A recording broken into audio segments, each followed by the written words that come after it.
நல்ல மக்களே, சிறுமலை போயிட்டு ஆக்டிவிட்டீஸ் எதுவும் பெருசாக இல்லைன்னு நீங்கள் யோசிக்கிறீங்களா? அப்போ கண்டிப்பாக இந்த வீடியோ உங்களுக்கு தேவைப்படுங்க. சிறுமலை போயிட்டு ரிட்டன் வரும்போது பழையூர்கிட்ட ஸ்கைலேண்ட் அட்வென்ச்சர் பார்க் அப்படின்னு சொல்லிட்டு ஒரு ஆக்டிவிட்டிஸ் ஏரியாஸ் இருக்குங்க.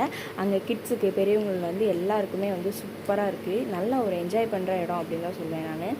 Burma ride, sky cycling, water balloon, bungee trampoline, அப்புறம் ரோப் ஆக்டிவிட்டீஸ், அப்புறம் ஃபால்ஸ் எல்லாம் இருக்குது. ஜிப்லைன் கூட இருக்குங்க. நானும் என் ஹஸ்பண்டும் ட்ரை பண்ணோம். கிட்ஸுக்கு போட்டிங், அப்புறம் ரோப் ஆக்டிவிட்டீஸ், கன் ஷூட் இது மட்டும்தான் இருக்குது. மற்றபடி பெரியவங்களுக்கு சூப்பராக என்ஜாய் பண்ணலாம். ஏடிவி ரைட் கூட இருக்குதுங்க.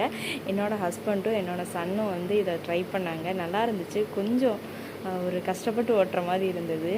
கன் ஷூட் என்னோடய பையன் கண்டிப்பாக ஷூட் பண்ணுவான் அப்படின்னு சொல்லிட்டு தான் நான் அதை ட்ரை பண்ணேன். 2 பலூன் அவன் தாங்க ஷூட் பண்ணான். அவன் சுட்டதே 2 புல்லட் தான் எடுத்துக்கிட்டான். அதுலேயும் 2 பலூன் ஷூட் பண்ணிட்டான். பார்க்கவே நல்லா இருந்துச்சு. அப்படியே ரொம்ப ஜாலியாக என்ஜாய் பண்ணிட்டு ரிட்டன் வீட்டை பார்க்க ஓடி வந்தாச்சு.